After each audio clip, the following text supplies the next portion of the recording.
स्वागत है CSN study में और आप लोग देख रहे हैं क्लास 12 के पॉलिटिकल साइंस। यानी कि हम लोग पॉलिटिकल साइंस में 30 वायरल प्रश्न करने जा रहे हैं, यानी कि सब्जेक्टिव टाइप में, जो आपके हर हाल में 2 अंक वाले 3 अंक वाले जितने भी प्रश्न आएंगे उसको आप लोग हल कर पाएंगे। यानी कि आपको 5 को सॉल्व करने कहा जाएगा, लेकिन आप साथ में सातों 2 अंक वाले कर पाएंगे, साथ ही 3 अंक वाले भी कर पाएंगे। यानी कि आपको स्किप ना करते हुए पूरे सारे वीडियो को देखना है और सारे क्वेश्चन को एकदम समझना है, साथ ही क्या है पढ़ना है। तो चलिए हम स्टार्ट करते हैं, देर ना करते हैं, क्योंकि 3 तारीख को आप लोग का एग्जाम है, ठीक है, पॉलिटिकल साइंस का। तो आइए क्वेश्चन की ओर। सोवियत संघ पहले समझ लीजिए। तो सोवियत संघ में क्या क्या, देखिए सोवियत संघ जो था वो 15 देशों मिलकर एक सोवियत संघ बनाया था, ठीक है, सोवियत संघ कहलाता था। Armenia, Azerbaijan, Belarus, Estonia, Georgia, Kazakhstan, Kyrgyzstan, Latvia, Lithuania, Moldova, रूस, ताजिकिस्तान, तुर्कमेनिस्तान, यूक्रेन और उज्बेकिस्तान, सब एक ही, मतलब सब क्या एक साथ मिलकर हुआ था, तब उसे सोवियत संघ कहते थे, ठीक है। लेकिन यह 15 दिसंबर 1991 को टूट गया और ये 15 देश में बन गए, नए देश बन गए, ठीक है। यानी कि जितने भी देश देख रहे हैं अभी, ये सब क्या था, सोवियत संघ था, ठीक है।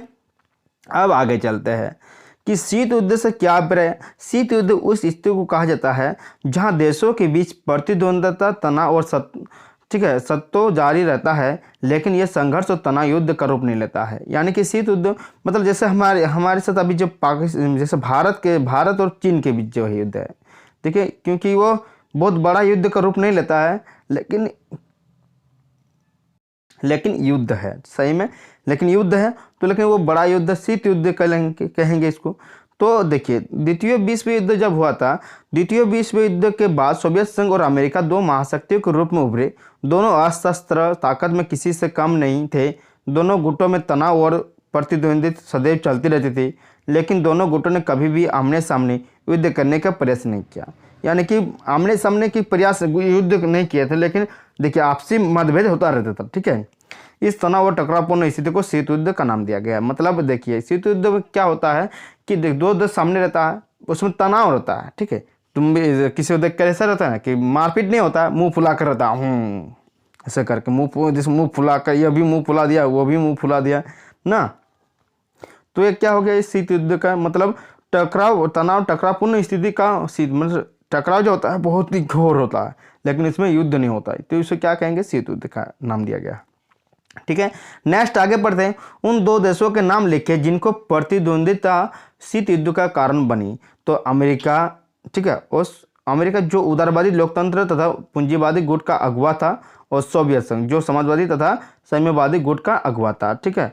नेक्स्ट क्या है, शीत युद्ध किन 2 विचारधाराओं के बीच से हुआ, तो पूंजीवादी और साम्यवादी के बीच हुआ था।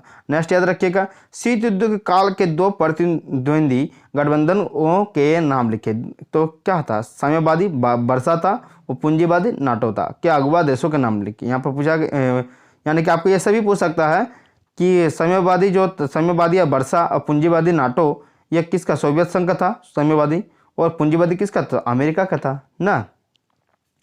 नाटो किसका, तो नाटो, चलिए नाटो के बारे में पढ़ते हैं। नाटो के बारे में बताएं।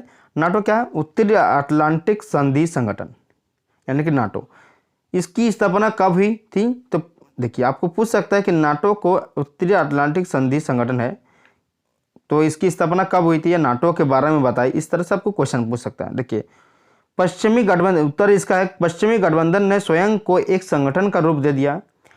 अप्रैल 1949 ईस्वी में उत्तर अटलांटिक संधि संगठन NATO, North Atlantic Treaty Organisation की स्थापना हुई, जिसमें 12 देश शामिल थे। देखिए, सोवियत संघ में 15 देश शामिल थे जो पहले से था, ठीक है। इसमें कितने थे, नाटो में 12 देश शामिल थे। इस संगठन ने घोषणा की उत्तर अमेरिका और यूरोप के इन देशों में से किसी एक पर भी हमला होता तो उस संगठन शामिल हर देश एक दूसरे की मदद करेगा। यानी कि किसी भी देश पे, जो 12 देश थे उसमें से किसी देश के ऊपर यदि हमला होता है तो 12 जन मिलकर हमला करेंगे। मतलब इसमें क्या है, तुम किसी से झगड़ा करो तो तुम्हारे ऊपर कोई क्या झगड़ा लगने आएगा तो सब दोस्त मिलकर मारेंगे, इस तरह वाला। मतलब किसी का तुम्हारे साथ झगड़ा होता है, ठीक है, और जितने भी दोस्त हैं सब मिलकर बोला है कि किसी के साथ भी झगड़ा होगा कुछ भी, तो सब मिलकर एक साथ होकर लड़ना पड़ेगा। उसी तरह से संगठन बनाया था, यानी कि झगड़ा से कोई भी आर्थिक समस्या कुछ भी हो, नाटो संगठन के चारों देश के नाम बताएं। तो देखिए ब्रिटेन, फ्रांस, स्पेन और नॉर्वे ये सभी पश्चिमी यूरोपीय देश हैं। वार्सा संधि, अब देखिए वार्सा संधि नाटो की तरह पूर्वी गठबंधन को वार्सा संधि के नाम से जाना जाता है। इसकी अगुवाई सोवियत संघ ने की। इसकी स्थापना हुई थी 1955 ईस्वी में हुई थी और इसका मुख्य कारण था नाटो में शामिल देशों का मुकाबला करना। यानी कि इसमें क्या था कि नाटो की तरह ही जो वार्सा संधि था उसमें भी इस अन्य देशों के साथ क्या करना, मुकाबला एक साथ होकर। ठीक है, नेक्स्ट क्या है, वार्सा संगठन के कुछ प्रमुख देश है रोमानिया, बुल्गारिया, चेकोस्लोवाकिया, यहाँ पर है चेकोस्लोवाकिया और पोलैंड। ठीक है, चेकोस्लोवाकिया और पोलैंड ये क्या थे, चार ये प्रमुख देश है जो वार्सा संगठन के कुछ प्रमुख देश है। ठीक है, याद रखिएगा। नेक्स्ट याद रखिएगा, लोहे आवरण से आप क्या समझते हैं? इस शब्द का प्रयोग किसी ने किया था? देखिए पूर्वी यूरोप में स्थित देशों की श्रृंखला पूंजीवादी यूरोप और सोवियत संघ के बीच लोहे आवरण थे। 1947 ईस्वी के शुरू में Poland, Hungary, Romania, Bulgaria, Yugoslavia आदि पूर्वी यूरोप के देशों पर सोवियत प्रभाव स्थापित हो चुका था। इसे चर्चिल के शब्दों में लोहे आवरण का गिरना कहा गया है। यानी कि देखिए लोहे आवरण का मतलब हो गया जब ये गिर गया, जब इस प्रभाव स्थापित हो चुका था, तो इसे चर्चिल के शब्दों में, चर्चिल एक शब्द है जिसमें लोहे आवरण को गिरना कहा गया है। ठीक है, नेक्स्ट क्या है कि प्रश्न है कि कोई दो कारण दीजिए छोटे देशों में शीत युद्ध के युग को मैत्री संधियों में महाशक्तियों के साथ अपने आप को क्यों जोड़ा। देखिए छोटे देश जो है अपने आप को क्यों जोड़ा था शीत युद्ध के समय। परस्पर विरोधी गुटों के छोटे देशों ने महाशक्तियों के साथ अपने अपने जुड़ाव का इस्तेमाल निजी हित में किया। इन देशों को अपनी पड़ोसी देशों से होड़ थी। इन देशों को स्थानीय प्रतिद्वंदी के देशों के खिलाफ सुरक्षा का वायदा मिला, हथियार और आर्थिक मदद मिली। ठीक है, शीत युद्ध के दौरान। नेक्स्ट क्वेश्चन देखिए, आपका किसी भी हाल में इस तरह का पूछे, महाशक्तियों को शीत युद्ध के युग में राष्ट्रों की आवश्यकता क्यों पड़ी थी? या अथवा पूछ सकता है कि महाशक्तियों छोटे देशों के सैन्य गठबंधन क्यों रखती थी? आपको अथवा पूछ सकता है कि शीत युद्ध के दौरान महाशक्तियों को छोटे देशों की मित्रता के क्यों आवश्यकता थी, कारण बताइए। यानी कि आपको इस तरह से पूछ सकता है। ठीक है, तो आपको जवाब देना है एक ही। ठीक है, तो जवाब क्या देंगे कि महत्वपूर्ण संसाधन जैसे तेल है, खनिज है, प्राप्ति के लिए, भू क्षेत्र के लिए ताकि वहां से महाशक्ति अपने हथियार और सेना का संचालन कर सके। ठीक है, सैनिक ठिकानों के लिए जहां से महाशक्ति एक दूसरे का जासूसी कर सके। ठीक है, नेक्स्ट क्या है कि 4 नंबर की आर्थिक मदद के लिए, जिसमें गठबंधन का अंतर्गत सम्मिलित बहुत से छोटे छोटे देश सैन्य खर्च वहन करके में सहायक हो सके। यानी कि करने में क्या हो सके, सहायक हो सके।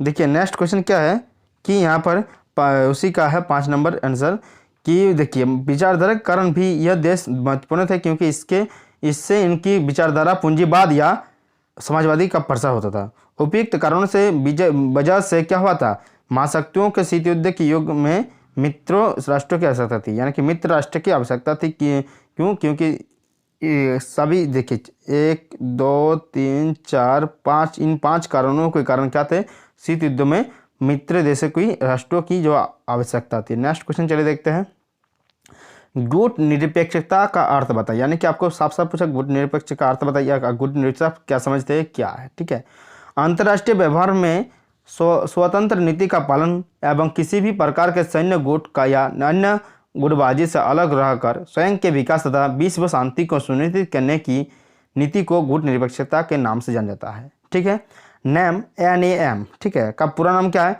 नॉन अलाइंड मूवमेंट, यानी कि गुट निरपेक्ष आंदोलन। ठीक है, इसमें देखिए नेक्स्ट क्वेश्चन देखिए, इसके बारे में आपको बताना है कि गुट निरपेक्ष आंदोलन के संस्थापक नेताओं के नाम बताएं। तो गुट निरपेक्ष संस्थापक कौन कौन थे, यूगोस्लाविया के जोसेफ ब्राज टिटो, भारत के जवाहरलाल नेहरू, मिस्र के गमाल अब्दुल नासिर, इंडोनेशिया के सुकर्ण और घाना के क्वामे नक्रुमा।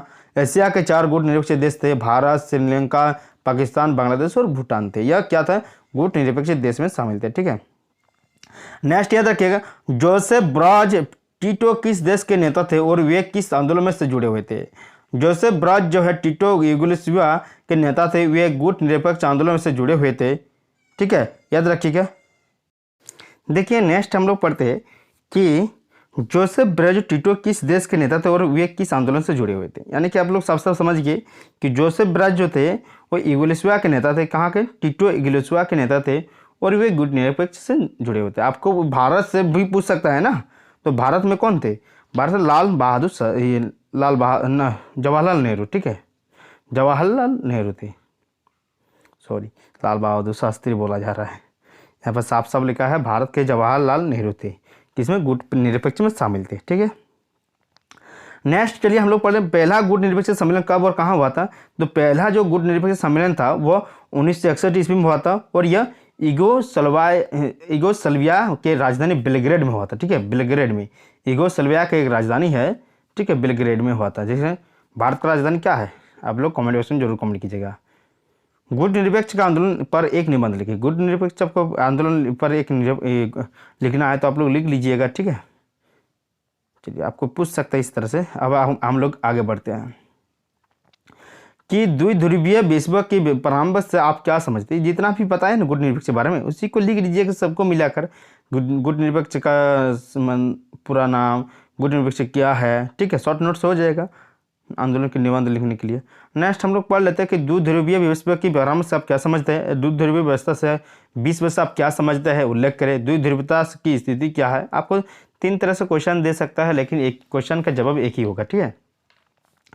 जब द्वितीय विश्व युद्ध के बाद पूरी दुनिया 2 खेमों में बांट गई, सोवियत संघ और अमेरिका, ठीक है, 2 महाशक्तियों के रूप में उभरे। ये 2 अलग शक्ति केंद्र का अगुवा बनकर उभरे। विश्व की यह स्थिति ध्रुवित कहलाती है। यानी कि आपको समझ में आ गया। धीरे धीरे पढ़ते हैं कि पश्चिमी यूरोप के अधिकांश देशों ने अमेरिका का पक्ष लिया। जितने भी पश्चिमी द्विध्रुव में बांट गए थे, 2 अलग अलग शक्ति केंद्र में बांट गए, ठीक है, जैसे सोवियत संघ और अमेरिका। अब समझ में आ गया, सोवियत संघ और अमेरिका, इसीलिए इसको क्या नाम दिया, द्विध्रुवीय, विश्व की द्विध्रुवीय कहलाती है, जो बांट गए थे, ठीक है। महाशक्ति 2 तरह का हो गया कि सोवियत संघ और अमेरिका, दोनों यूरोपीय देश जो बांट गए, ठीक है, कुछ अमेरिका के पक्ष में हो गया, कुछ सोवियत संघ, ठीक है। तो इसमें क्या हो गया, पश्चिमी यूरोप के अधिकांश देशों ने अमेरिका का पक्ष लिया। इन पूंजीवादी देशों का पहला दुनिया कहा गया। यानी कि पूंजीवादी देशों का क्या कहा गया, पहला दुनिया कहा गया। अमेरिका, ब्रिटेन, फ्रांस, पुर्तगाल आदि देशों को पहली दुनिया के देश कहते हैं। जबकि पूर्वी यूरोप सोवियत खेमे में शामिल हो गया, यानी कि पूर्वी संघ में शामिल हो गया। ये खेमे पश्चिमी और पूर्वी के गठबंधन कहलाए। इन देशों के राजनीतिक प्रणाली और सामाजिक व्यवस्था को सोवियत संघ की समाजवादी प्रणाली की तर्ज पर ढाला गया। इन्हीं ही समाजवादी खेमे का देश या दूसरी दुनिया कहा गया। यानी कि इन्हीं को आपको पूछ सकते हैं कि दूसरी दुनिया किसे कहा गया है, तो सोवियत संघ को कहा गया है, ठीक है। विश्व 2 ध्रुवीय बन गया, लेकिन साथ में विश्व में एक शक्ति संतुलन बना रहा। इन दोनों ध्रुवियों की शक्तियों के वर्चस्व को लेकर शीत युद्ध के दौरान हथियारों की होड़, शक्ति प्रदर्शन, देशों की गुटबंदी और तथा तनाव बने रहे। यानी कि जब दोनों क्या हुआ था, शीत युद्ध के दौरान इन दोनों देशों में शक्ति अपना अपना दिखा रहा था, प्रदर्शन दिखा रहा था, देशों की गुटबंदी दिखा रहा था, मतलब हथियारों की होड़ लग गई थी, हथियारों के बल पर अपना क्या दिखा रहा था, रौब दिखा रहा था। इसमें 3 नंबर आपको पूछ सकता है, ठीक है। नेक्स्ट आपको पूछेगा कि द्वितीय विश्व की अवधारणा की उत्पत्ति किस प्रकार से हुई। तो शीत युद्ध के समय द्वितीय विश्व में अवधारणा की उत्पत्ति हुई, अर्थात दुनिया 2 गुटों में बांट गए। पूंजीवादी देश और पहली दुनिया कहलाते हैं। पूंजीवादी देश यानी कि जिसमें अमेरिका की तरफ शामिल थे, ये साम्यवादी द्वितीय देश हैं। साम्यवादी देशों को क्या कहा गया, द्वितीय देश कहा गया। दूसरी दुनिया समाजवादी खेमे का देश किसे कहा जाता है। तो दूसरी दुनिया का अभिप्राय क्या है, आपको अभी बताइए दूसरी दुनिया क्या है।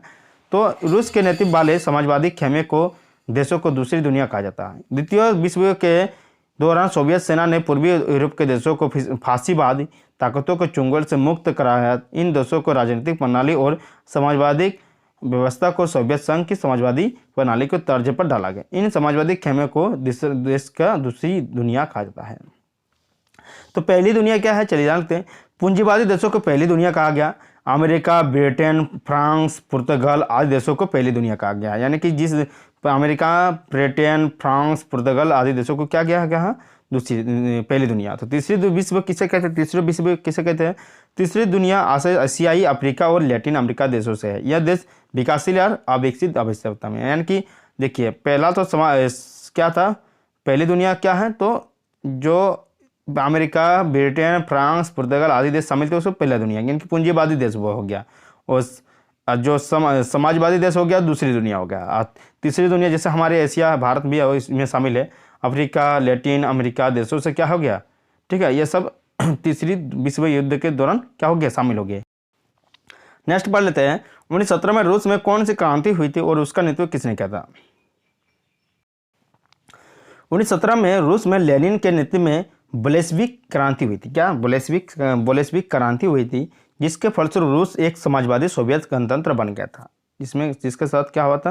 1917 में एक बोल्शेविक क्रांति हुई थी, जिसके फलस्वरूप समाजवादी सोवियत गणतंत्र बन गया था। क्या? कौन? तो रूस बन गया था। ठीक है, आगे हम लोग पढ़ते हैं कि सोवियत राजनीतिक प्रणाली क्या है। ठीक है, अगर पूछा जाएगा कि रूस में हुए 1917 ईस्वी समाजवादी क्रांति के फलस्वरूप समाजवादी सोवियत गणराज्य अस्तित्व में आया। यह क्रांति समाजवादी के बाद के आदर्शों और समतामूलक समाज की जरूरतों से प्रेरित थी। यह क्रांति वस्तु पूंजीवाद व्यवस्था के विरोध में हुई थी, यानी कि सोवियत राजनीतिक प्रणाली 1917 में हुआ था, जो आपको नाम दिया अभी। क्या क्रांति था?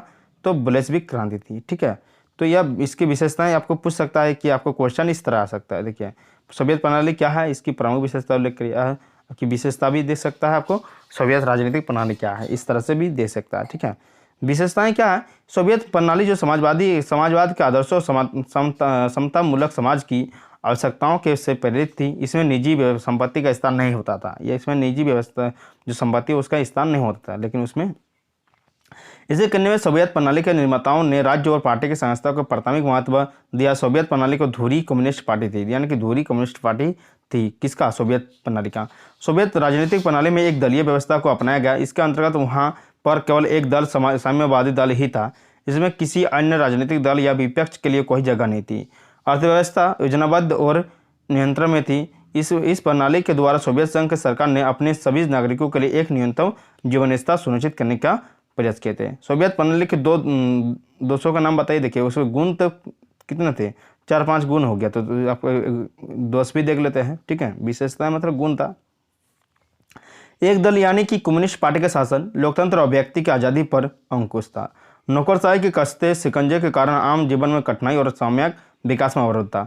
समाजवाद का क्या अर्थ है? देखिए, समाजवाद यानी कि समाजवाद क्या है?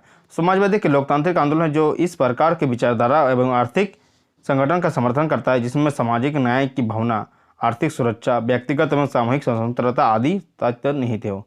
पूंजीवादी क्या है? देखिए, पूंजीवाद यानी कि पूंजीवाद एक ऐसा व्यवस्था है जिसमें अमीर और अधिक अमीर हो जाते हैं तथा निर्धन और अधिक निर्धन हो जाते हैं। यह समतावादी का विरोध तथा सबके सुख और न्याय की अपेक्षा करता है।